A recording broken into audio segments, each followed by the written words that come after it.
Chapitre 13. Le corps de ferme s'allonge derrière la vitre. D'ici, elle voit l'étable en granit gris. La mère Le Guen vient de finir la traite.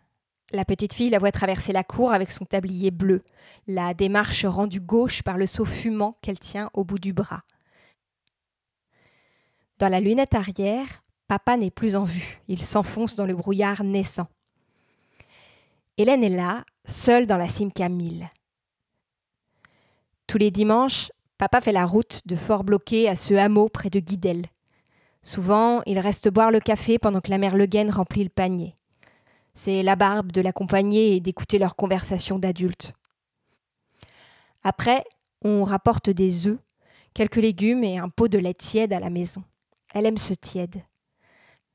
Le lait qui sent l'herbe grasse, le chaud doux sur la langue. Hélène se penche en prenant appui sur le siège en sky. Elle tourne la clé laissée sur le contact. Pas démarrer le moteur, juste faire grimper les aiguilles. Elle a déjà vu papa faire. Elle fixe les compteurs. Ça a l'air d'être ça. Puis, le bouton de volume de l'autoradio à cassette Philips. Ça fait clac quand il s'allume. Elle fait bouger un peu la barre verticale rouge avec l'autre molette ronde. Ça crachote embrouillé. Et puis, plus sur la gauche là, la mélodie qu'elle reconnaît, les notes qui dansent. C'est Karen, sa Karen Cheryl, les variétés chamallows comme dit papa. Elle monte le son pour s'en emplir les oreilles et tous les pores de la peau.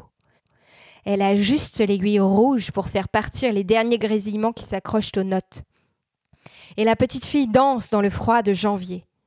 Elle rentre les poings dans le manteau rose 10 ans. La chanson se termine sur les synthés acidulés. Elle attend la suite.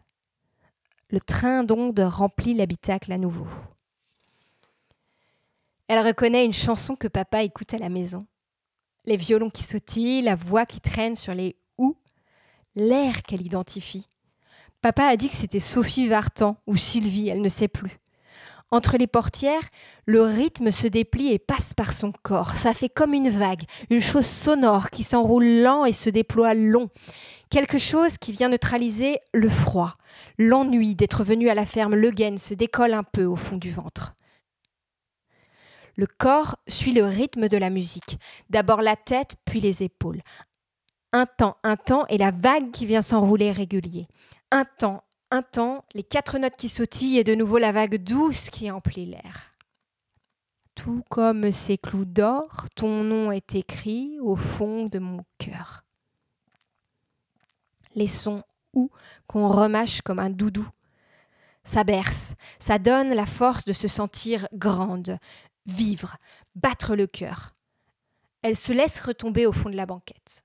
Balancer le corps de droite à gauche, ressentir le rythme qui roule, ça twiste doux les clous d'or. Hélène trace des cœurs avec l'index sur la vitre. C'est froid, humide. Bien faire la forme arrondie symétrique en haut et pointue en bas.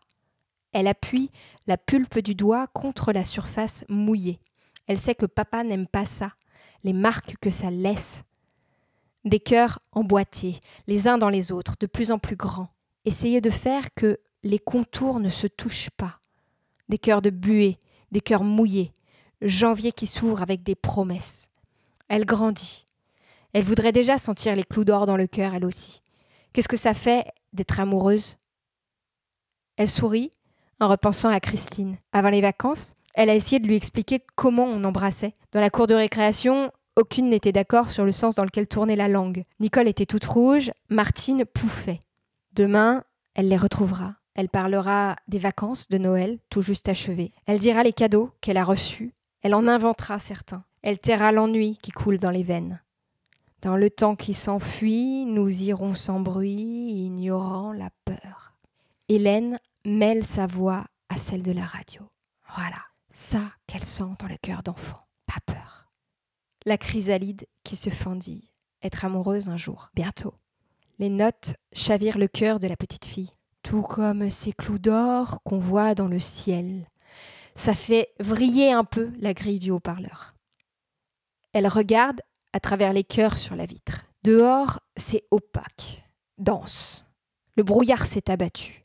On ne voit plus bien les tables. Elle rentre encore les poings dans ses manches. Elle continue de se balancer sur le sky marron. Un temps, les 4 notes qui sautillent et la vague qui se déroule avec douceur. Tout comme ces clous d'or qu'on voit dans le ciel quand le jour se meurt. Elle regarde la montre autour de son poignet. 17h20 passé. À quelle heure le soleil va se coucher ? On n'y voit rien avec cette brume. Au-dessous des violons, elle entend la nappe grave, sourde qui monte. Elle écoute, le cœur serré. Elle se coule dans la voix chaude de l'autoradio. C'est bizarre le grondement. Est-ce que c'est dans la chanson ce machin ? Elle cherche l'instrument qui ferait ce son. La vague, les roulés doux. Être tout entière dans cette vague qui porte loin de ce froid, de cette crasse, de ce bourdon. Elle entend le son qui se rapproche. Quelque chose qui tourne, qui monte, qui prend au ventre. Ça grandit sourd et grave. Ça fait battre le cœur presque. Derrière la couche de buée, dehors, le brouillard ne laisse aucune chance au regard. Le bruit fort, si. On dirait un vrombissement. Ça ne peut pas venir de l'autoradio. C'est ailleurs. C'est autour. Comme le bruit d'un moteur. Ça ronfle, enfle encore, se rapproche jusqu'au-dessus de la voiture.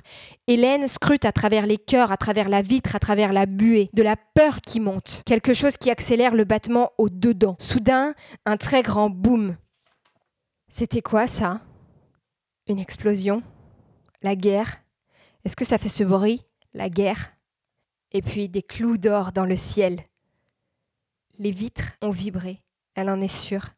L'angoisse s'écrase au fond du ventre comme un chiffon qui se froisse. Maintenant, il n'y a plus de son au dehors. Juste la radio qui continue. Tout comme ces clous d'or qu'on voit dans le ciel, tu es dans mon cœur. C'est là, tout proche. Elle gomme les cœurs avec les poings et colle son front contre le mouillé de la vitre.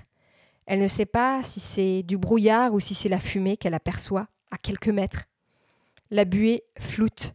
Le brouillard aveugle. Elle ne sait plus. Elle n'entend pas la chanson finir.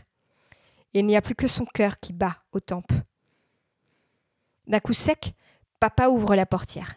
« Ça va, Hélène ? Tu n'as rien ? » ?»« Ça va, papa. C'était quoi le bruit ? » ?»« Hélène, tu restes dans la voiture. Ne bouge pas, d'accord ? Ne sors pas. »« Mais papa, qu'est-ce qui se passe ? » ?»« Surtout, tu ne sors pas. Tu m'entends, Hélène ? » Il a pris les clés sur le contact, au cas où. Sans avoir le temps de protester, elle a entendu la portière claquer. Le bruit sec, découpé au milieu de rien. Qu'est-ce qui se passait ? Elle n'avait jamais entendu cette voix-là de papa avant. Il parlait vite, fort. Ça creuse un trou dans son ventre. C'est sinistre sans la musique. Est-ce qu'elle va bientôt rentrer à la maison ? Combien de temps encore, papa ? Elle sent qu'il fait de plus en plus sombre à l'intérieur de la Simca 1000. Elle voudrait être dans sa chambre, se mettre sous la couverture rêche, marron, comme quand elle entend l'orage de son lit. Elle a encore collé le front contre la buée de la vitre pour voir papa s'éloigner. Il s'est approché du tas de ferraille au milieu du brouillard. Hélène ferme les yeux. Le froid s'est engouffré. Il retombe sur le manteau rose et enserre le corps de la petite fille. Attendre. Le silence raidi de la banquette arrière. Les clous d'or dans le cœur.